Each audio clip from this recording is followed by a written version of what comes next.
Салам достор, сиздер менен окутул көнүгүүлөр. Көнүгүүлөрүбүздүн темасы бүгүн сөз түркүмдөрү. Эң биринчиден калем жана дептер даярдап алыңыз, паузалар жөнүндө унутпаңыз жана менин артыман кайталаңыз. Биринчи көнүгүү сөз түркүмдү аныктагыла. Бул жерден сүйлөмдөрдүн арасынан зат атоочторду тапкыла. Мисалы, the school is open today. Бул сүйлөмдөгү зат атооч бул school. Эми видеону паузага коюңуз дагы тапшырмаларды аткарыңыз.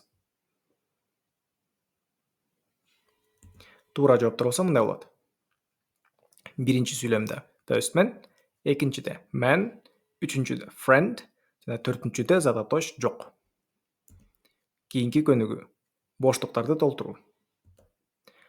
Бул жерден боштуктарга туура ат атоочторду койгула. Мисалы, I am a surgeon. Эми видеону паузага коюңуз дагы тапшырманы аткарыңыз. Туура жооптор болсо мындай болот. Bucket is my brother. He is very smart. My name is Bucket and I'm 10 years old. My friends are Aybek and Ayday. They are very funny. Hello, how are you? Үчүнчү көнүгүү туура сөз түркүмүн аныктагыла. Бул жерден белгиленген сөздөрдүн сөз түркүмүн тапкыла. Мисалы, father is not coming today. Бул жердеги белгиленген father деген сөздүн сөз түркүмү noun же болбосо зат атооч.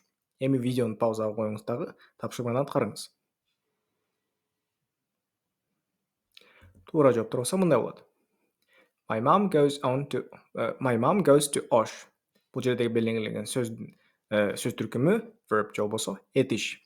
Экинчиде adjective, үчүнчүдө pronoun жана төртүнчүдө noun. Ушуну менен сабагыбыз жана практикабыз бүттү. Кийинки сабактарда көрүшкөнчө.